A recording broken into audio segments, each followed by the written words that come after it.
into Israel, because once the population here will be COVID-19 free, it'll be easier to allow people into the country.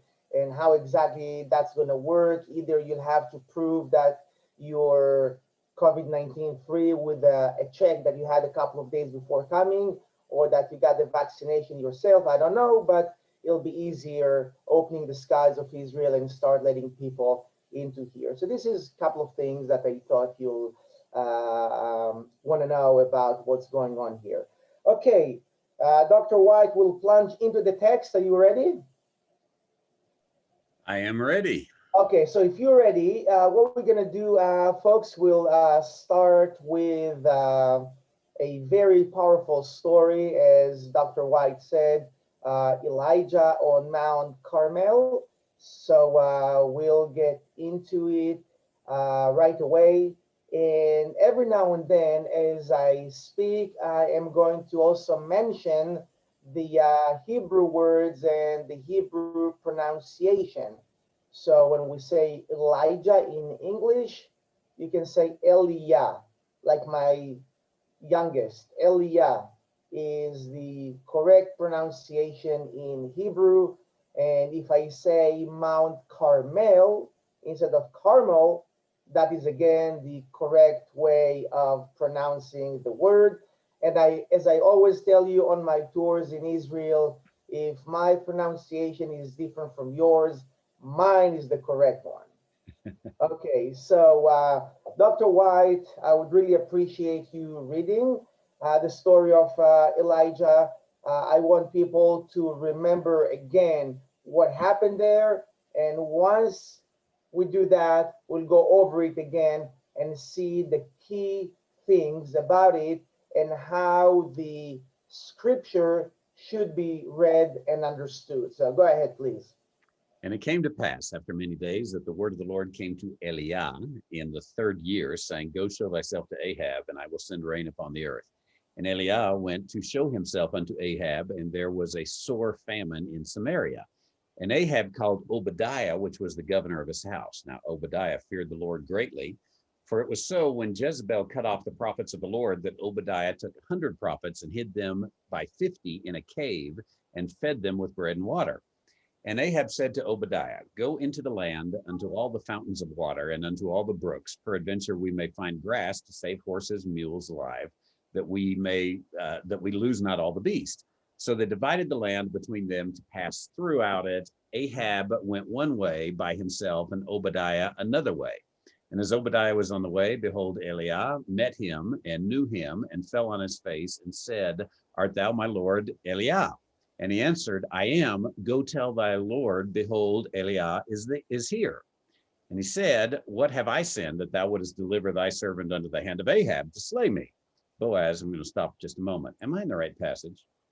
Yeah, go ahead. Okay, good.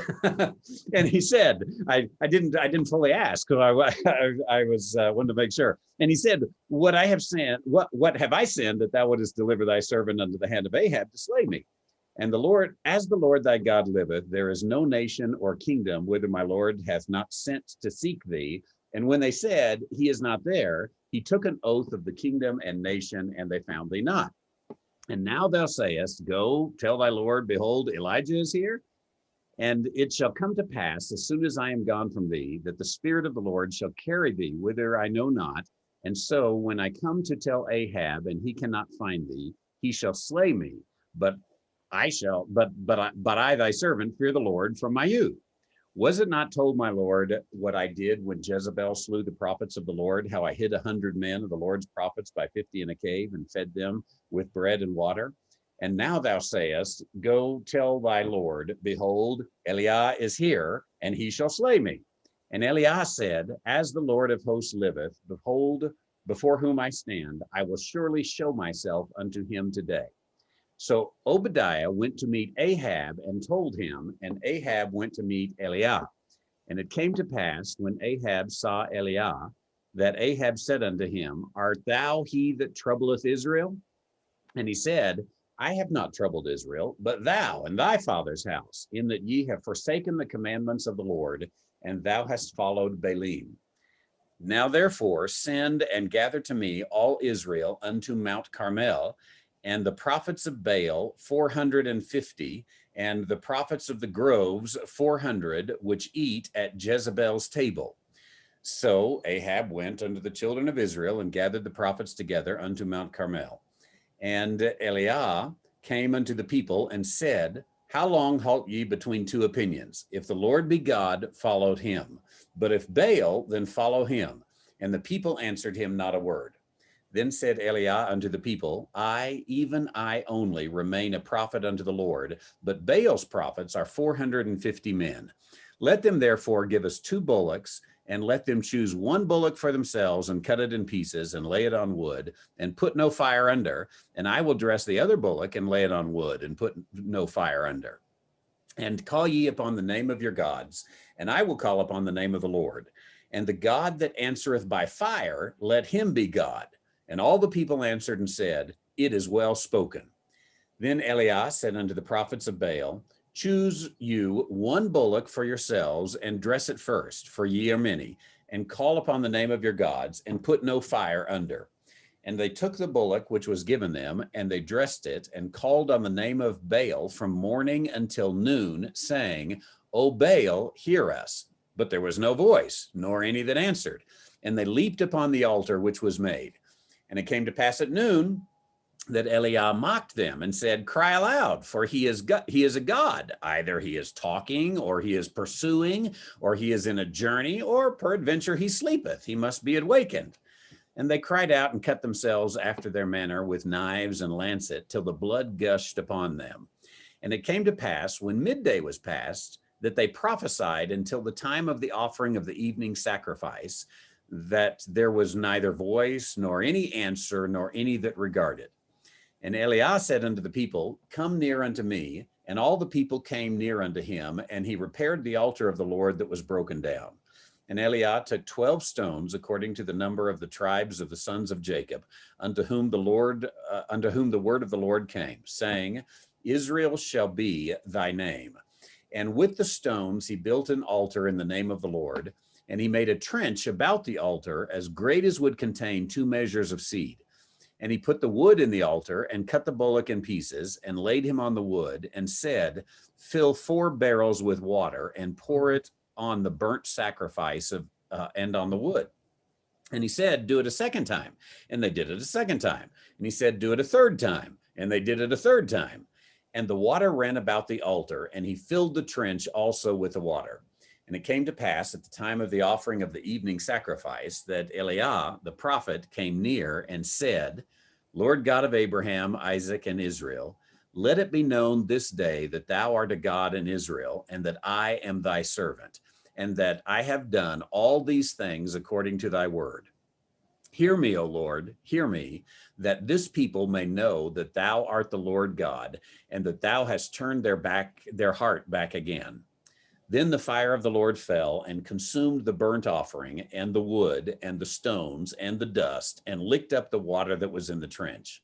And when the people saw it, they fell on their faces, and they said, the Lord, he is God, the Lord, he is God. And Elah said to them, take the prophets of Baal, let not one of them escape. And they took them, and Elah brought them down to the brook Kishon, and slew them there. And Elah said to Ahab, get thee up, eat and drink, for there is the sound of an abundance of rain. So Ahab went to eat and drink, and Elah went up on top of Carmel, and he cast himself down upon the earth, and put his face between his knees. And he said to his servant, go up now, look toward the sea. And he went up and looked and said, there's nothing. He said, go again 7 times. And it came to pass the 7th time that he said, behold, there ariseth a little cloud out of the sea like a man's hand.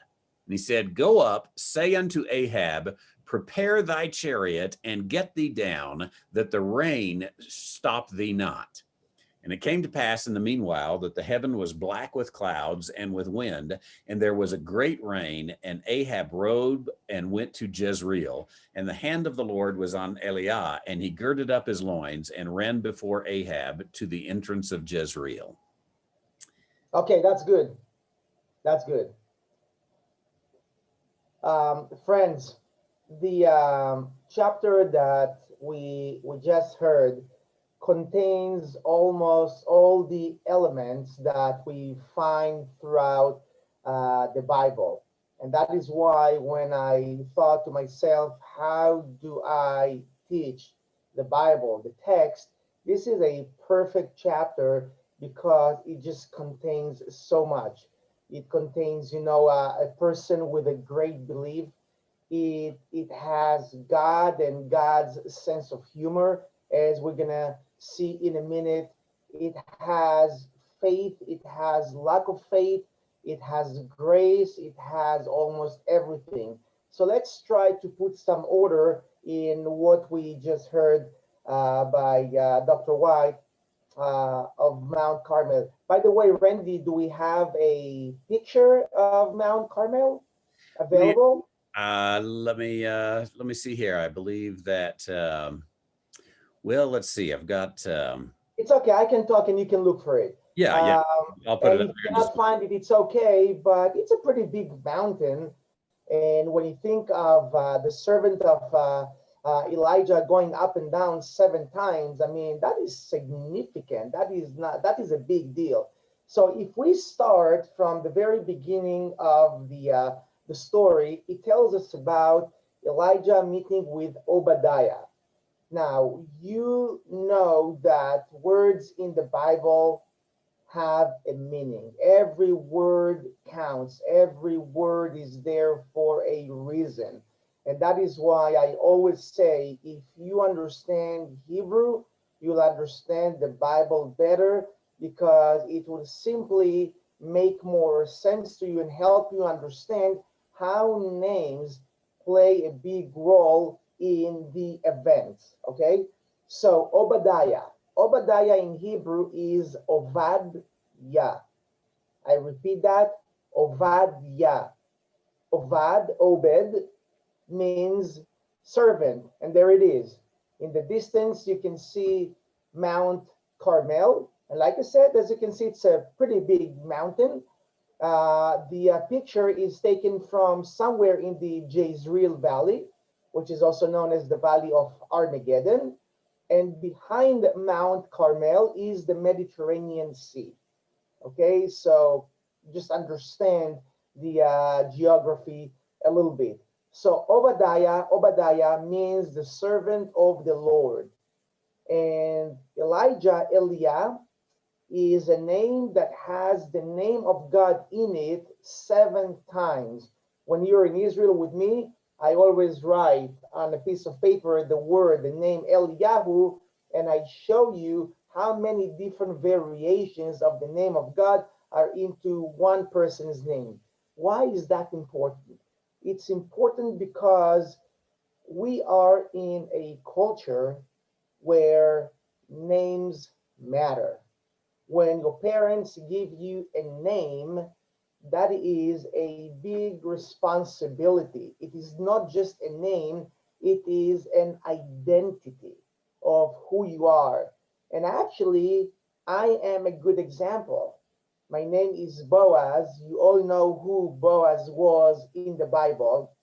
And to me, that is a burden, but in the positive way of it, that I carry something on me and I have to justify the name that my parents gave me. I cannot be a Boaz and be a thief. I cannot be a Boaz and be someone who's an idiot, uneducated, doing foolish things. And the truth is, and I can tell you without any doubt, that if I saw that my life is leading me in the wrong direction, I would have changed my name.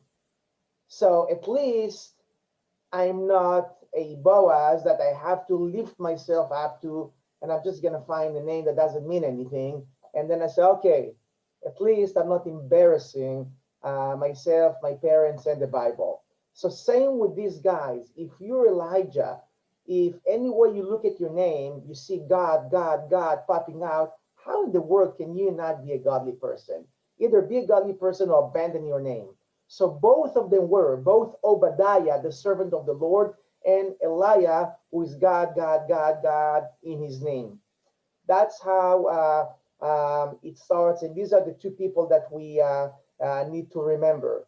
Now, the reality in Israel back then is that the king of Israel is King Ahab. His wife is Jezebel. She's not Jewish.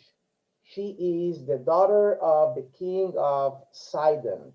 It was common then that when kings made an alliance between them, they will marry into the family. So Ahab is making peace with the Sidonians. He marries the daughter of the king. That's okay back then, not because God loved it that Jews would marry pagans, but because that was the culture and how things went. But the thing is that Jezebel started to introduce Baal and Asherah and foreign worship to Israel. And that is where Elijah got into the picture. Elijah is saying to King Ahab, this is wrong. Now you need to understand, back then, places are not democracies. It's not that you can meet the king and criticize him. Normally you will be killed right away. You cannot criticize him, you cannot criticize his wife, his family, or anything like that. And remember even the story of Ahab and Naboth, who had the vineyard, and in the end, Jezebel actually killed him in order to inherit and get what he had. So confronting the king is a big deal. And Elijah does it. He does it because he knows it's the right thing to do. Now, I want you to understand when Elijah did that, it wasn't that he had an insurance policy saying to him, you go ahead, do that, and I'll watch your back. No. That is why Obadiah, who was also a righteous man, did not dare do that. Meaning that even when it comes to righteousness, there's few degrees of righteousness. And Obadiah was very righteous, but yet he was too afraid to do that in public. And what Elijah does, he does it in public. And that is very similar to what we're going to learn about David later on, because David too did what he did in public and wanted everyone to see the power of God. In other words, Elijah did take the risk that he's going to get killed in this action of what he's doing.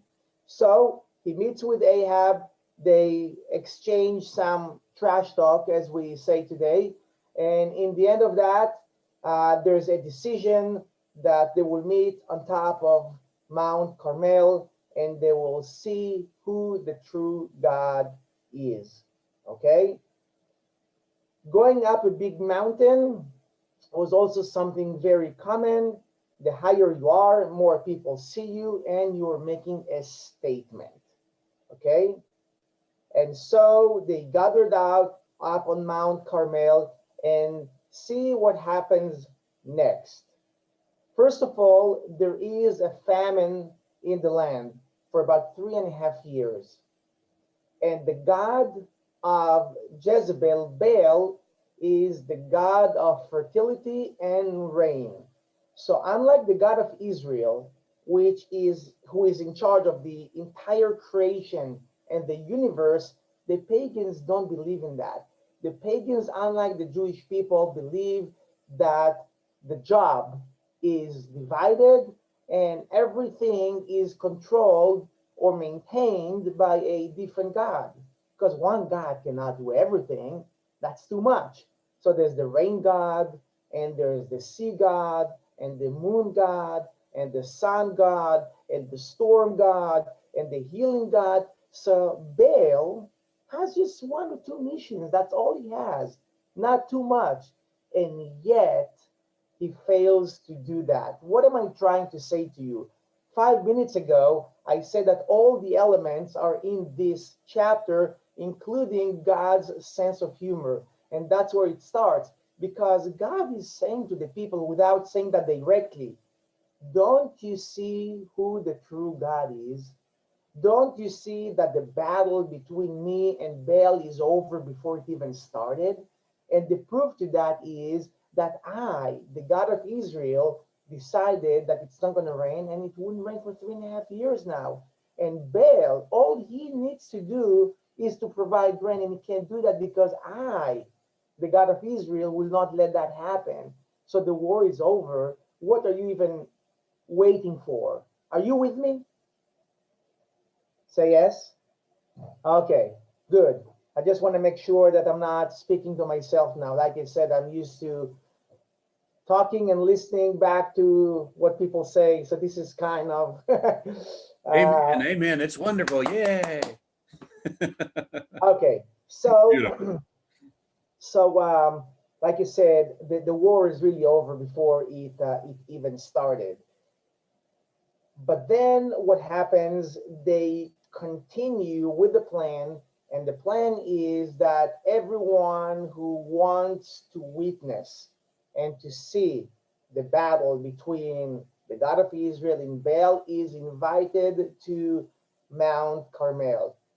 If I pause here for a few seconds, I will say that to me, as a Jew, this is one of the saddest stories in the Bible, because as a faithful Jew, I would have wanted and expected that when the contest began, there will be no one there, because all the Jewish people should have said, we don't need to go there.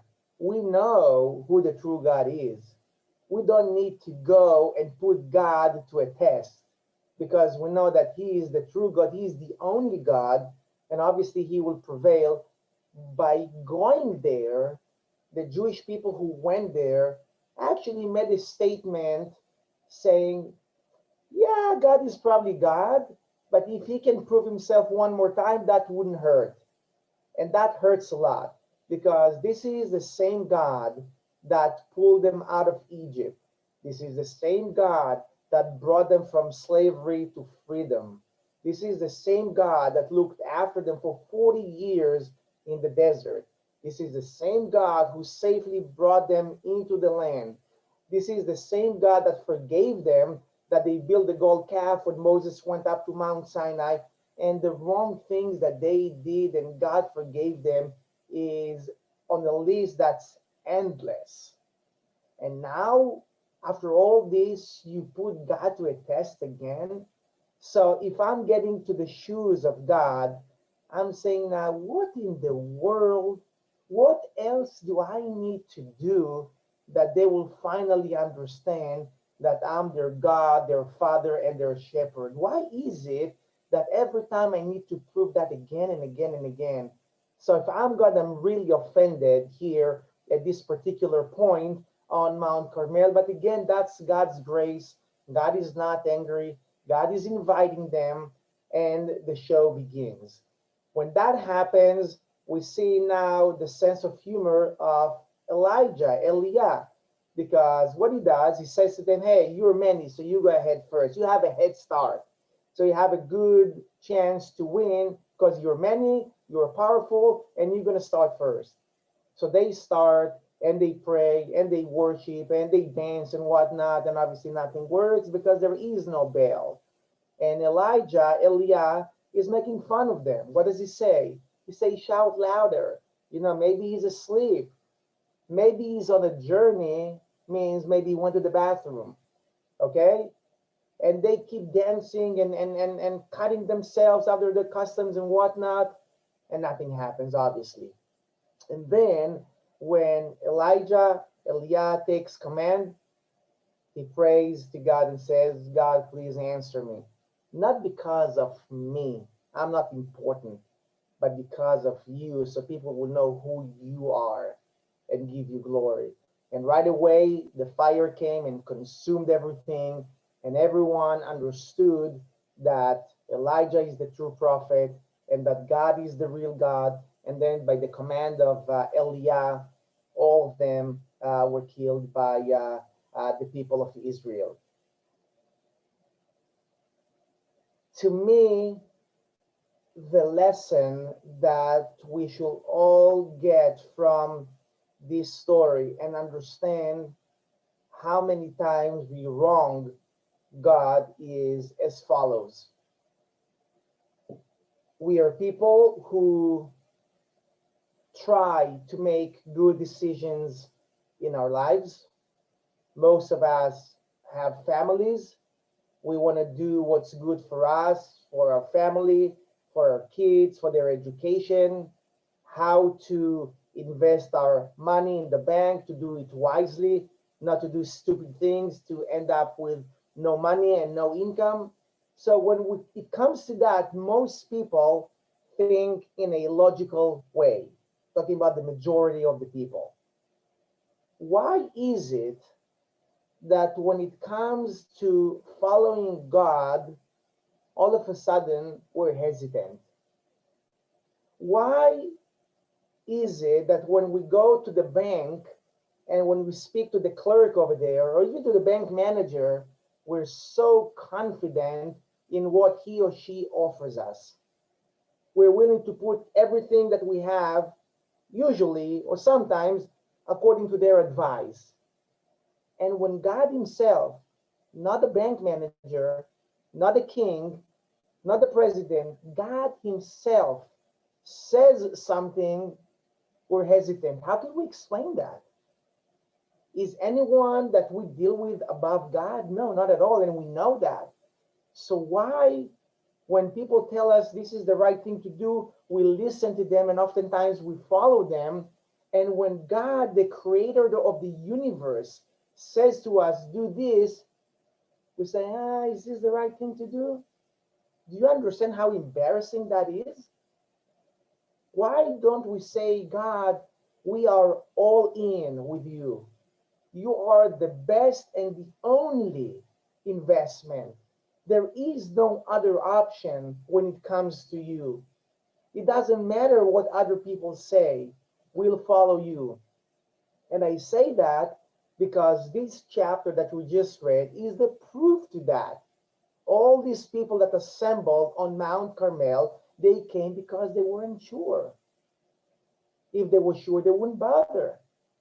But they weren't sure because after all that God has done to them, to the children of Israel, there's still a doubt. Is He the real one? Is He the mighty one? So like I said, think how disappointing that is to God. But God loves us. And He says, okay, I'll forgive you again. I did that a million times before, I'll do it again.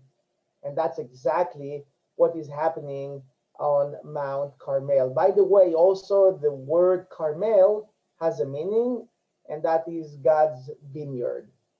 And you can interpret that in many ways. The vineyard that shows, the true path to God, or if you follow God, you'll get into a lush vineyard. But in the end of the day, you take the name Carmel Vineyard and the name Obadiah, the servant of the Lord, and Eliah, God. You understand that all of this is about faith. And sometimes it takes faith of one person to change everything. And again, for those of you that have been on tours to Israel with me, one of the things that I like to say when we're on Mount Carmel is that it really doesn't matter how many enemies you have. It doesn't matter how many soldiers are on the enemy's side. You have God with you, you're already a majority. Because one plus God will always beat anyone that's on the other side. It doesn't matter how many. And again, for people who are doubtful about the text, the Bible, God, and everything, I said, okay, so you don't necessarily believe in what's written or what was written so long ago. Just look at facts. Facts you cannot argue. Okay? So if you look at all the great nations that were here thousands of years ago, nations that size-wise, military-wise, and all that were 10, 20 times stronger and more powerful than Israel. Look at Assyria.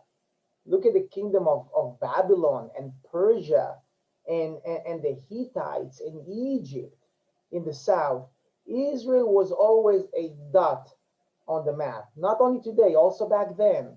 When you have time, just find, a map of ancient Israel, and you'll see how big Egypt is. You'll see how big the kingdoms of the north and the east are, and you see tiny little Israel. And throughout history, look what happened. Assyria is gone, Babylon gone, Persia is still here, but not for too long if you ask me, and I won't say more about it. Egypt is Egypt, but that's not the empire of 3,000 years ago. Egypt today is just another country, if you would, from a military point of view. So many of these nations, the Amorites and the Canaanites and the Jebusites, and they're gone. They're all gone. And Israel is still here. Is by coincidence? No. Is that something that just happened? Somehow, no. Because if I say yes, I'm saying that we, the Jewish people, can take glory and credit for being here today. And you know what? I take zero credit for that. Zero. God, my Father, is the one who made this happen. It's the same God who promised and kept his promise to the Jewish people that he will protect them. And he does that since the time of Abraham for 4,000 years, and we are still here. And even today, we're a tiny nation. Okay, the population of the entire Israel is 8 million, and the Jewish population of Israel is about 6 million. You guys are 330 million only in the United States, approximately. Okay, and 8 billion or so people in the world. And Israel is 6 million Jews, and worldwide about 11 to 12, depends who you're asking, million Jewish people. How in the world did this nation survive all these years? All the persecution, the Holocaust, the anti-Semitism, and I have news for you, even today, that is still happening. Anti-Semitism and persecution of Jewish people had never stopped, and yet we're still here. And we're here not necessarily because the IDF is so strong, and it is, but because someone is watching over us. So when you read the text, when you read the Bible, when you read the story of Elijah, you reflect that on modern times, and this is still what is happening today. When the story ended, King Ahab brought his chariot to Jezreel, and Elijah ran ahead of the chariot. Did you ever stop there and think what that means? People, he was running ahead of the chariot for 20 miles. That is a big deal.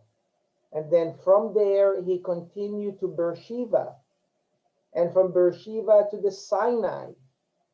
That is hundreds of kilometers.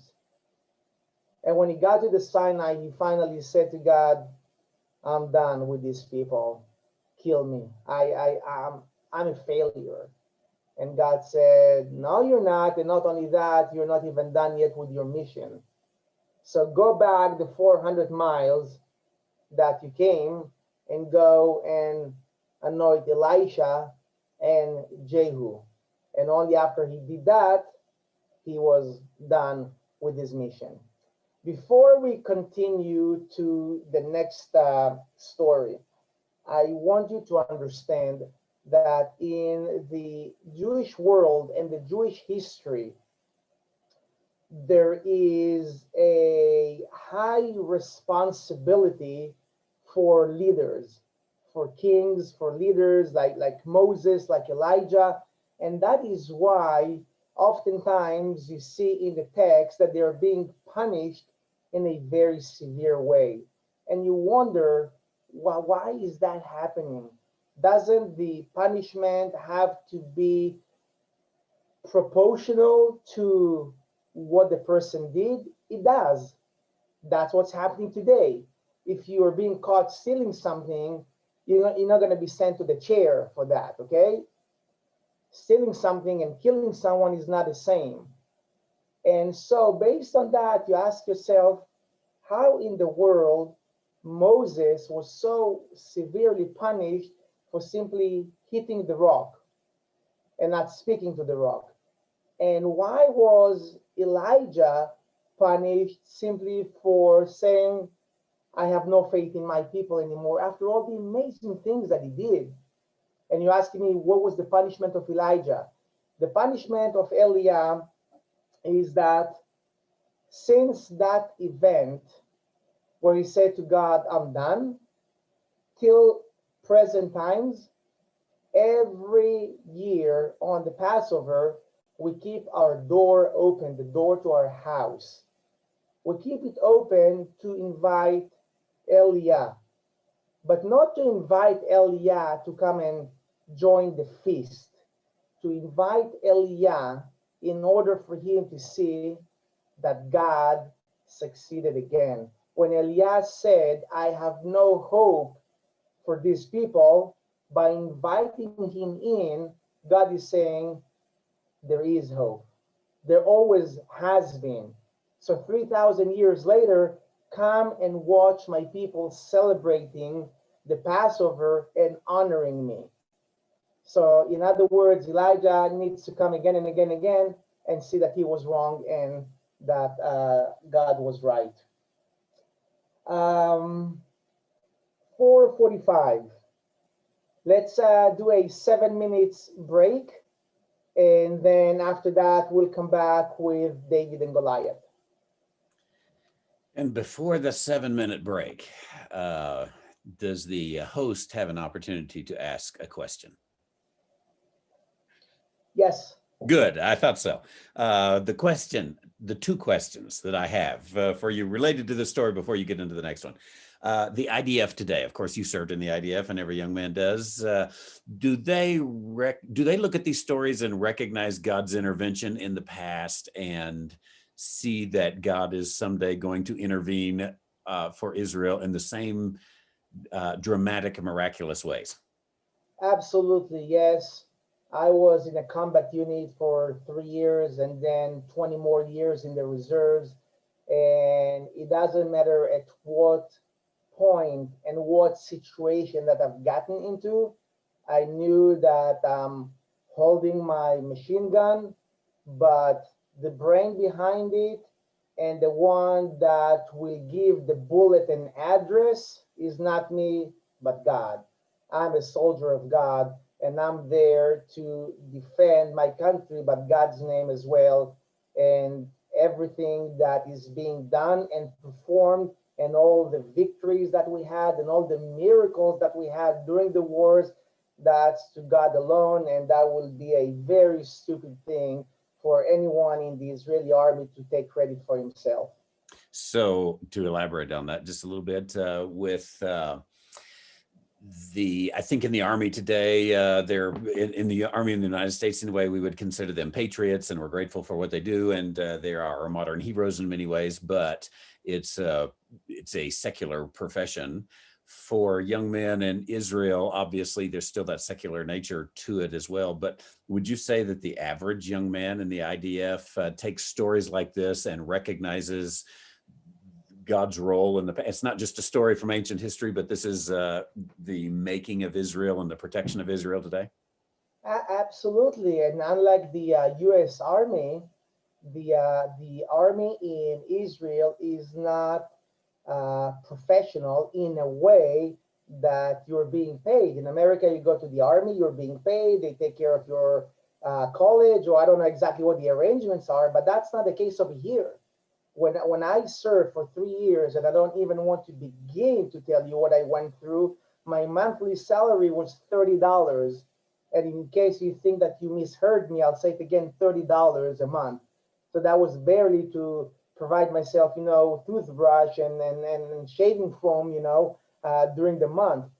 So the last thing I did it for was money or any benefits. It was only to serve my money, my faith, and God who gave us this land. So anyone who goes to the Israeli army, it is because of ideology, because of faith, and not because of anything else, because there is no anything else. Thank you. And then the second question is, that was one? yes, that was one. That's, Okay. yes. So Elijah goes and he kills those 450 prophets of Baal today on Mount Carmel. Of course, there's the statue of Elijah with the sword, I believe, and the skull under his head. Some who don't like the Bible and don't like God, and others who don't like Israel would say God is brutal. Israel's been brutal all the way back from Elah, who killed those 450 prophets. They didn't need to kill them. What would you have to say to that? Well, if they didn't kill them, you're saying they should have invited them to pizza instead, or what's the other option exactly? So the answer is no. When it comes to test God, there is no way back. So it's not that Elijah was walking around killing people left and right. He never did that. Okay? So it only comes when the people who challenge God say, we will take it to the very extreme and actually prove to you that your God is not the true God. And in this case, or cases like this, they leave God with no choice but to show in a very dramatic way who is in charge. And if after saying God doesn't exist or God is not perfect, if after all that there's going to be a confrontation and in the end of that everyone will go back home peacefully, then where's the message? The next morning someone else will come and say there is no God, let me go challenge him. So sometimes you have to make it cut clear, don't cross this line. If you cross this line, then this is what you're going to have to face.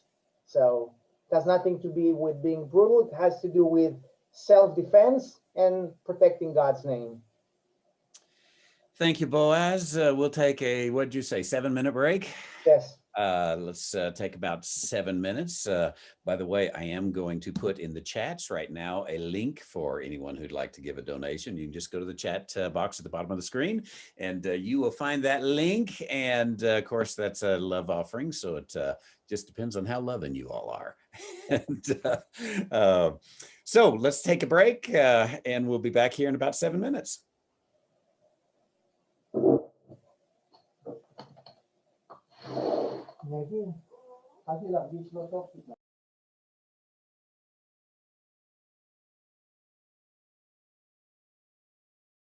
Welcome back, everybody, and hope you had a good break. And Boaz, thanks for the story on Elah. Now, let's go to part 2. Okay, and friends, part 2 will be David and Goliath. So with your permission, Randy, please let's go to 1 Samuel 17 and read the story. And then, of course, like we did earlier, we will make the important comments about what happened there. Excellent. Now, the Philistines gathered together their armies to battle and were gathered together at, where were they, Boaz? Shokah? Soho. Soho, like I said. Exactly. Soho, which belongeth to Judah, and pitched between Soho and Azekah in Ephes Damim. Close enough? Very good. Good. And Saul and the men of Israel were gathered together and pitched by the valley of Elah and set in battle array against the Philistines. And the Philistines stood on the mountain on one side, and Israel stood on the mountain on the other side, and there was a valley between them. And there went out a champion out of the camp of the Philistines named Goliath of Gath, whose height was 6 cubits and a span. He had a helmet of brass upon his head, and he was armed with a coat of mail, and the weight of the coat was 5,000 shekels of brass. And he had greaves of brass upon his legs and a target of brass between his shoulders, and the staff of his spear was like a weaver's beam, and his spear's head weighed 600 shekels of iron, and one bearing a shield went before him. And he stood and cried unto the armies of Israel and said unto them, why are ye come out to set your battle in array? Am I not a Philistine, and ye servants of Saul? Choose you a man for you, and let him come down to me. If he be able to fight with me and to kill me, then we will be your servants. But if I prevail against him and kill him, then shall ye be our servants and serve us. And the Philistine said, I defy the armies of Israel this day. Give me a man that we may fight together. And Saul and all Israel heard these words of the Philistines, and they were dismayed and greatly afraid. Now David was the son of an Epaphratite of Bethlehem, Judah, whose name was Jesse. And he had 8 sons, and the man went among men for an old man in the days of Saul. And the 3 eldest sons of Jesse went and followed Saul to battle.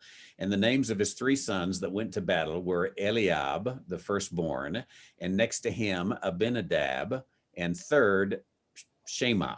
Did I pronounce that right? Yes. And David was the youngest, and the 3 eldest followed Saul. But David went and returned to Saul to feed his father's sheep at Bethlehem. And the Philistines drew near morning and evening, and the Philistine drew near morning and evening, and presented himself 40 days.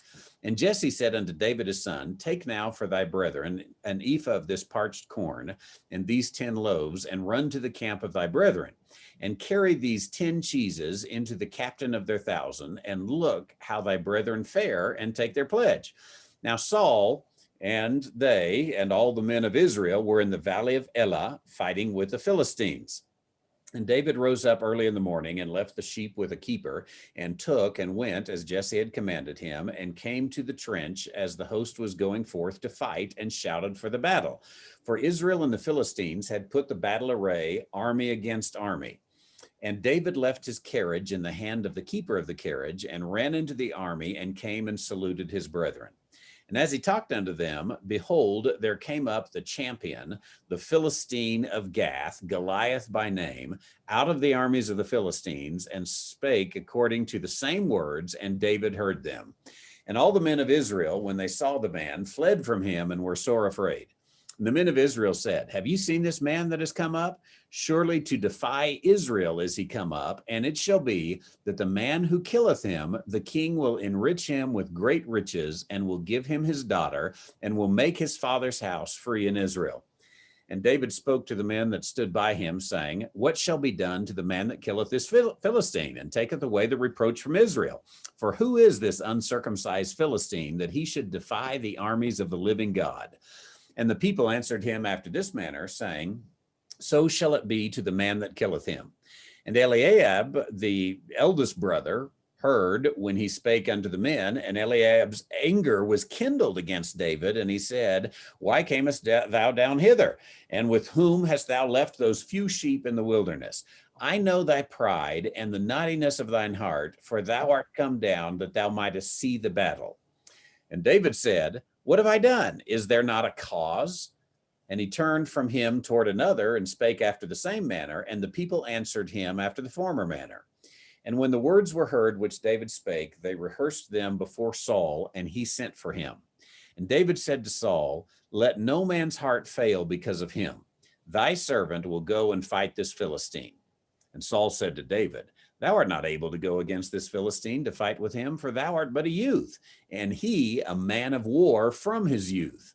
And David said unto Saul, Thy servant kept his father's sheep, and there came a lion and a bear, and took a lamb out of the flock. And I went after him, and smote him, and delivered it out of his mouth. And when he arose against me, I caught him by his beard, and smote him, and slew him.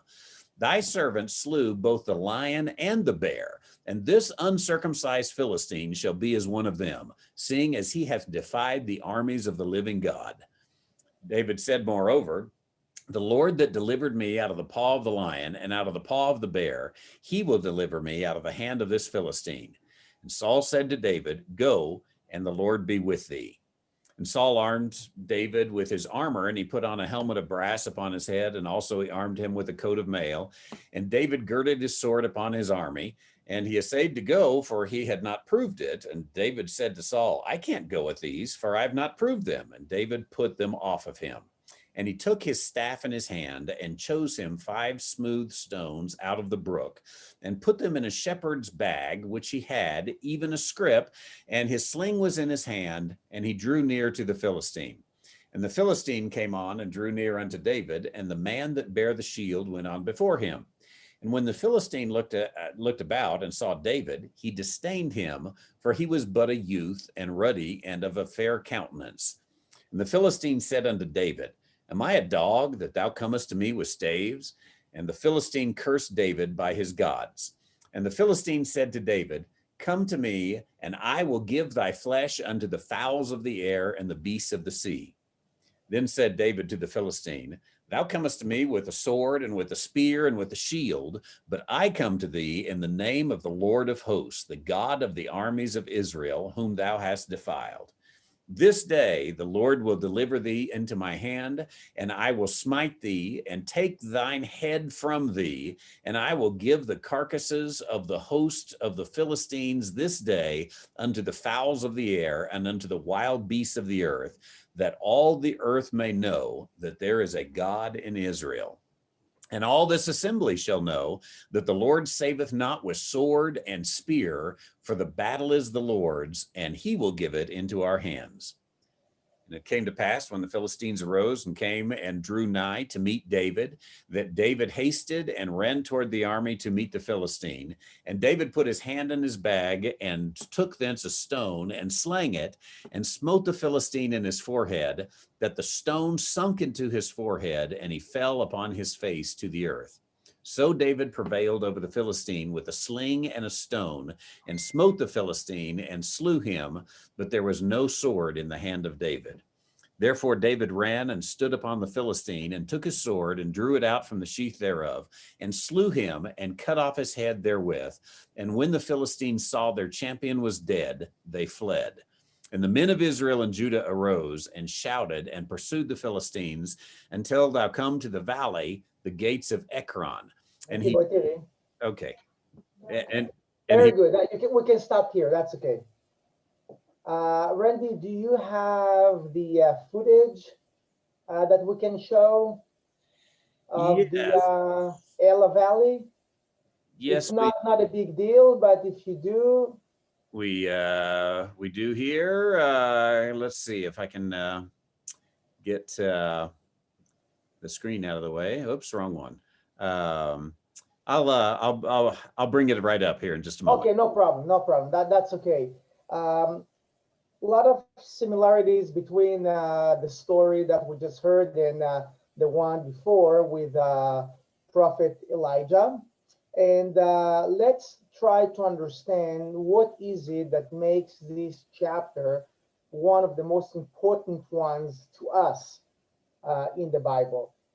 First of all, it's not only about David and Goliath, okay? It's also about David and King Saul.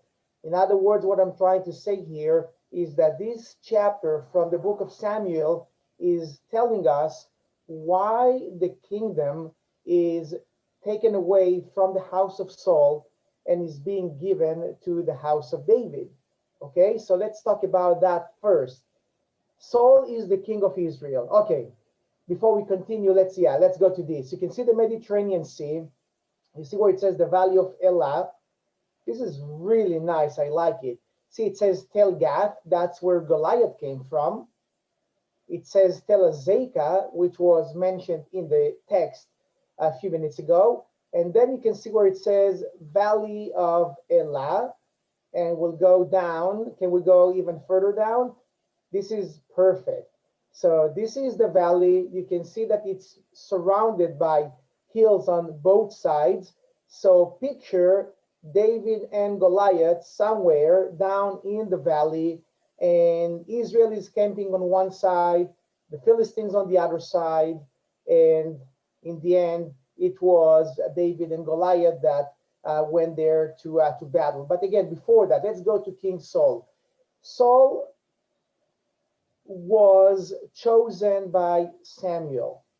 If you remember what Saul was doing when Samuel called for him, he was looking for his lost donkeys. Let me say that again. Saul was looking for his lost donkeys versus David, that from start point said, I have killed the lion and the bear. I am a shepherd. And by saying that, he is already planting the seeds, saying, right now, I am the shepherd of the sheep of my dad. But in the future, I will be the shepherd of this nation. And what a difference that is, because David is about 12 years old, okay, when he confronts Goliath, and he already acts as a shepherd who knows how to lead, versus Saul, who was older than 12 when he was chosen. And what was his situation? He could not find his donkeys. How in the world would you be the shepherd and the leader of a whole nation if you cannot even find your donkeys? See, that is how it starts. This is how the Bible is telling us, yes, Saul had his chance, but he is really not the man for this mission of being a shepherd of the nation of Israel. If this is not enough, let's take another step and compare between David and Saul. Saul was from the tribe of Benjamin. Benjamin was the elite unit and soldiers of all the tribes of Israel. Dr. White, if you don't mind, go to Judges chapter 20, please. And I want you to read from there how the Benjamites with throw or shoot a rock and not miss a hair. Read that. I want people to understand how professional these warriors were. Judges 20.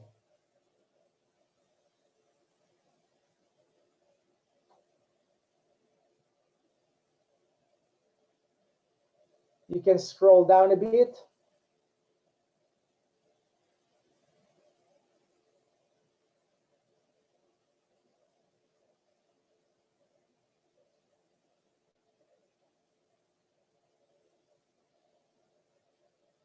Continue scrolling down a little bit. Down. Okay.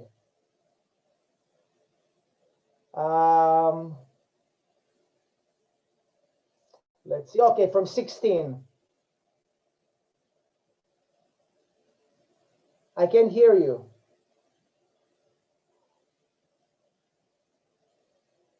I can hear you. Now can you hear me? Yes. Okay, sorry about that. So now we'll get right back to it here. Among all this, there were 700 chosen men left-handed. Everyone could sling stones at a hair breadth and not miss. Okay, thank you. Stop right there. You see what it says? 700 chosen men left-handed. Left-handed, I'm not going to focus on that right now, but that is a perfect example for how translation just doesn't work. Okay, because what it says in Hebrew is 700 men who their right hand was tied behind their back. Why is that? So when they were trained to be soldiers, they would tie their right hand, usually the strong hand, behind the back and make them fight and train with their left hand. So in case they get injured in battle with their right hand, right away they can switch to left and still be as good. It's not left-handed. That doesn't have any meaning when you say left-handed. But again, like I said, this is not the time now to talk more about it. But you see, they'll sling, a stone to a hair and not miss. Okay, you can now close this, and we'll get back to our story. In other words, the Benjamites are the elite soldiers. Saul is a Benjamite. So what is the conclusion now? We have a king who is from the tribe of the best soldiers. He is a big guy himself. He is the leader and the king of Israel. There's no doubt that it's his mission to go down to the valley and fight the enemy on the other side. But Saul fails to do that. And the reason he fails to do that is that throughout the entire time that Israel and the Philistines were gathered over there, he was thinking about himself and about Goliath and not thinking about God. And that's what led him to the conclusion that it's not doable because Saul is saying, I'm big, but this guy is bigger.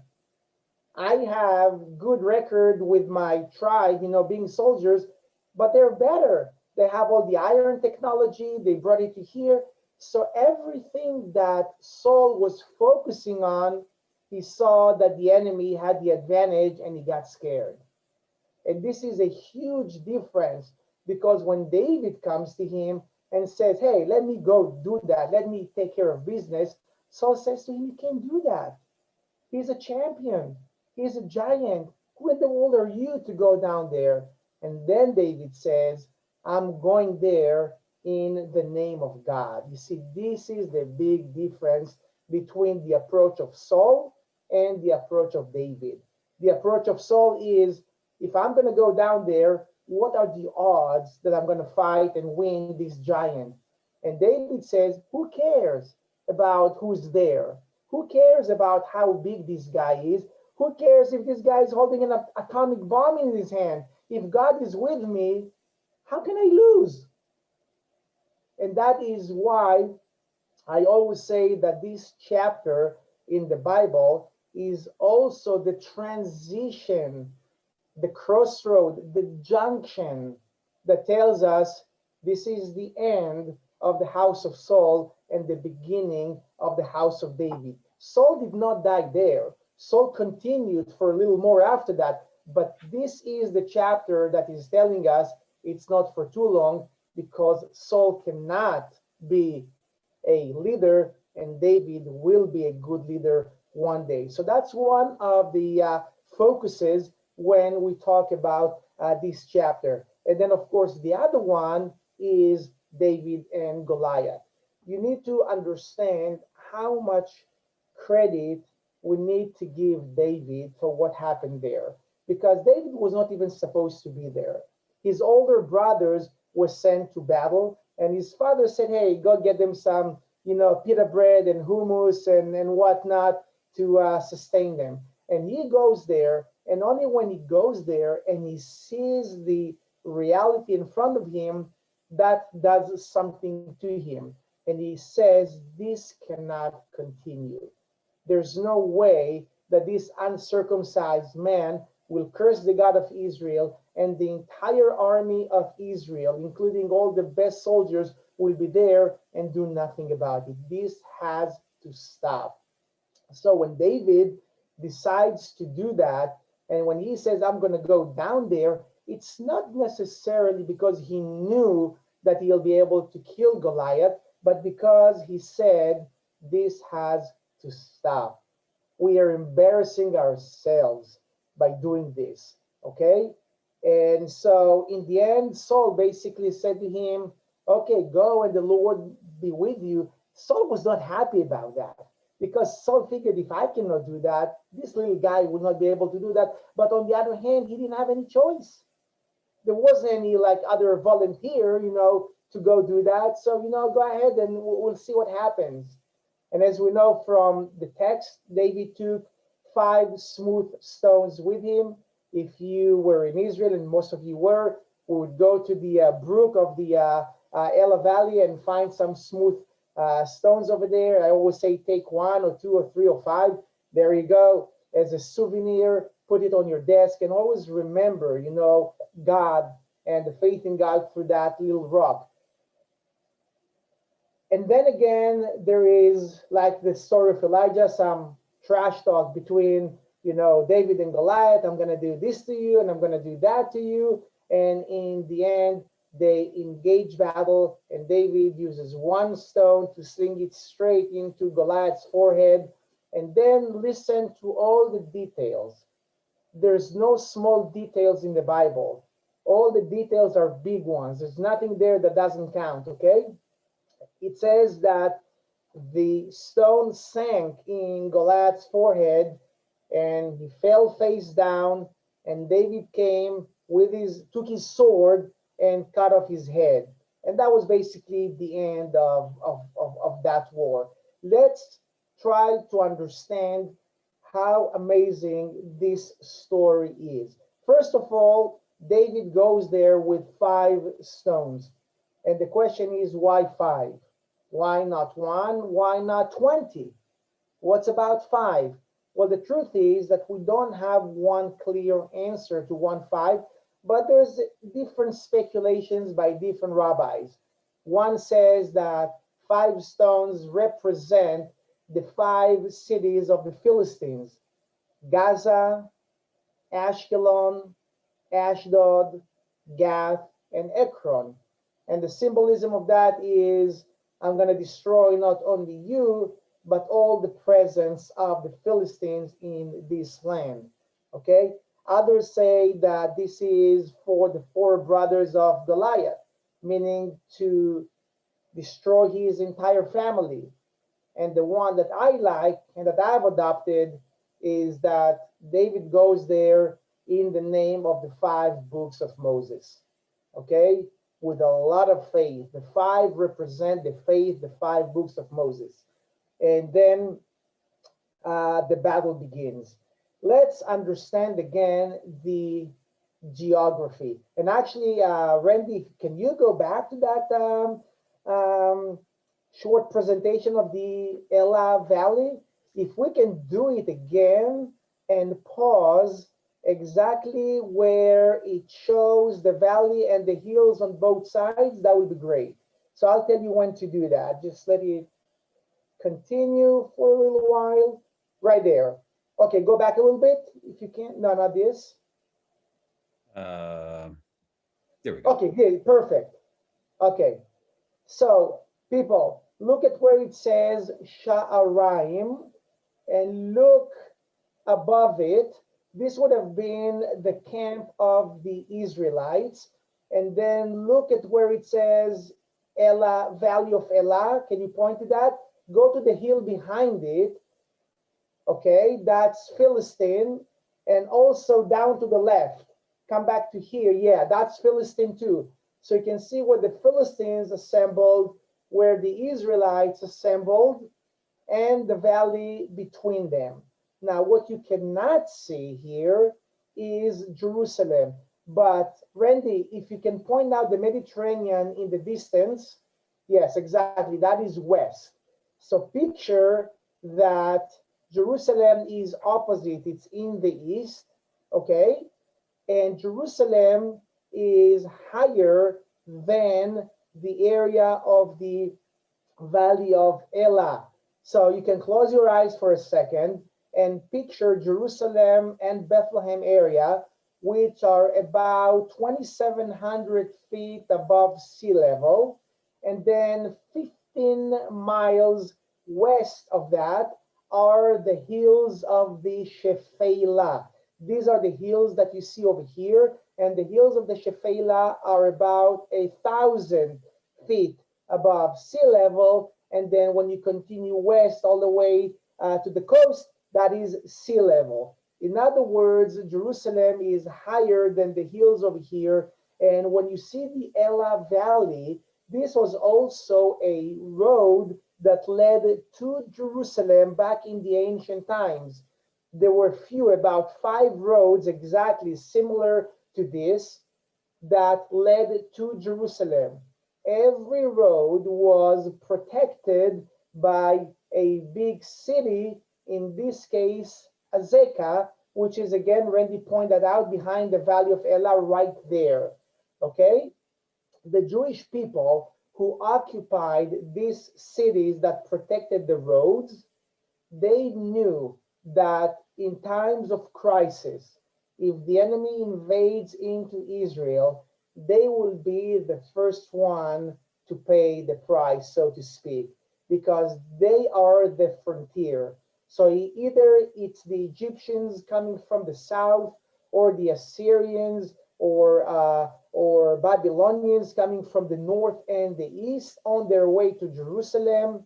They will have to destroy places like Azekah, like Beit Shemesh, like Lachish, that protect the road to Jerusalem, or the roads to Jerusalem. and then the enemy will have a clear path to Jerusalem. Metaphorically speaking, these hills bow down before Jerusalem, because as I said, Jerusalem is higher than these hills, so they bow down before Jerusalem, and that is why the name, the word in Hebrew is Shfela. Shfela means humility. They're humiliating themselves in the presence of Jerusalem, but out of respect. Okay? Now, Randy, you can clear this off and we'll return back to our screen, and you will understand how that makes sense in the story of David and Goliath. Randy, if you don't mind, let's open the same story again, and I want you to read towards the end where it says that David slung his stone to the forehead of Goliath. Please read that again. And David put his hand in his bag and took thence a stone and slang it and smote the Philistine in his forehead, that the stone sunk into his forehead, and he fell upon his face to the earth. Thank you. Stop. Okay, you can clear this. Folks, see what it says? It says that he was hit, Goliath, by the stone in his forehead, and he fell face down.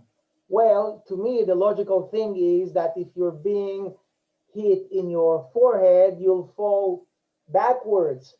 But no, he fell face down, because that is how God made it happen. So when Goliath will fall face down, he will be bowing down before David. And on the greater scale, it is Dagon, the god of the Philistines, that is now bowing down before the God of Israel. And where is all this happening? In the place where the hills of the Shephelah bow down before the mountains that carry Jerusalem. Now tell me that that's a coincidence. There's no coincidences in the Bible. There's no accidents in the Bible. It's all designed by God specifically to teach us again and again and again that he is in charge. Okay? We need to understand that battles in the ancient times were very often battles between the gods, not the people. Even in this case, the battle, like with the story of Elijah, that the battle was truly not between Elijah and the prophets, it was between God and Baal.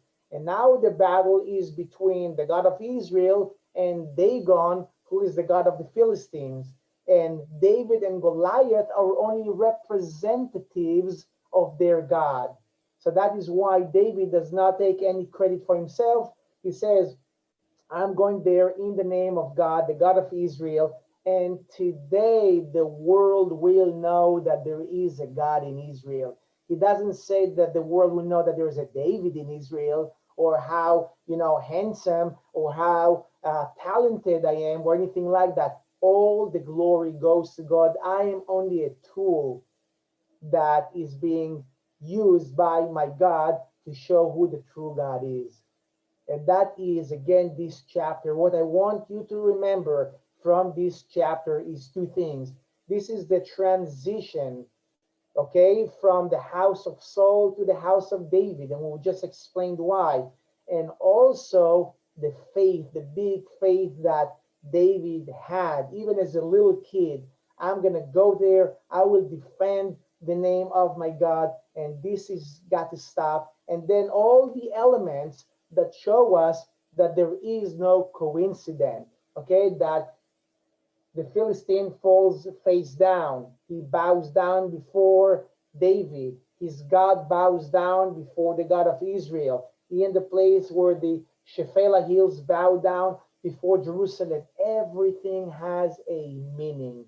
And so, Randy, do we have a few questions? We won't be able to do the Engedi portion that I was planning for today because it's already 5:30 and I'm a little tired and I still have to wake up in like 2.5 hours for my daily routine. So Engedi will be reserved for the next time. But if there's a couple of questions that I can answer now, I'll be happy to do that. So a couple of questions. One is it's a why question, when why questions are almost always impossible to answer, but is there a Jewish perspective or a Boaz perspective on why all the others were so weak?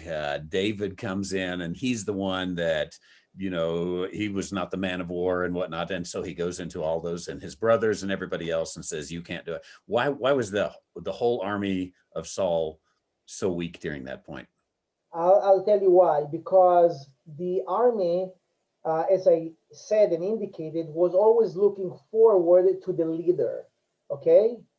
The leader, in this case Saul, was supposed to be the one that will go there and do it. Now, let's think about ourselves. Let's think that we are now soldiers somewhere. There's an enemy, and our leader is frightened. He is frightened. And I can tell you, as an ex-soldier in the army, that if I had to go on an ambush in Lebanon, which I did, and my commander would have freaked out, I wouldn't know what to do.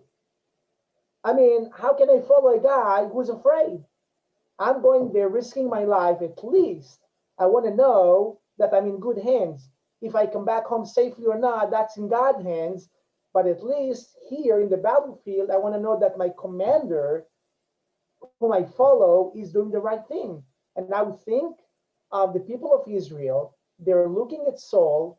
Saul is freaking out. He does nothing. Okay? And not only that, they say, okay, forget about Saul. Let's look at the enemy. And they see this giant over there, huge man, who's got all the armor and spears and whatnot. And they say, well, maybe that makes sense that our leader Saul doesn't dare to go there. And so nobody does. When David comes, he doesn't even think about all these things. Like I said, David had a big heart for God. That's the only thing he cares about. He doesn't see how big Goliath is. He doesn't see his army. He doesn't care about that. That is why everyone else was focusing on Goliath and what he offered. David said, I don't really care about my enemy. I care about who is with me.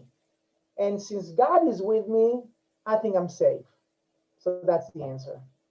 A second question, which may need a whole seminar, and you can decide whether or not this can be answered tonight. But is Saul respected today among Jews? Being the weakling that he was, is he respected? It depends who you're asking. There will be Jews that will say, not really, because of what he did. And there's Jewish people like myself that will say absolutely yes.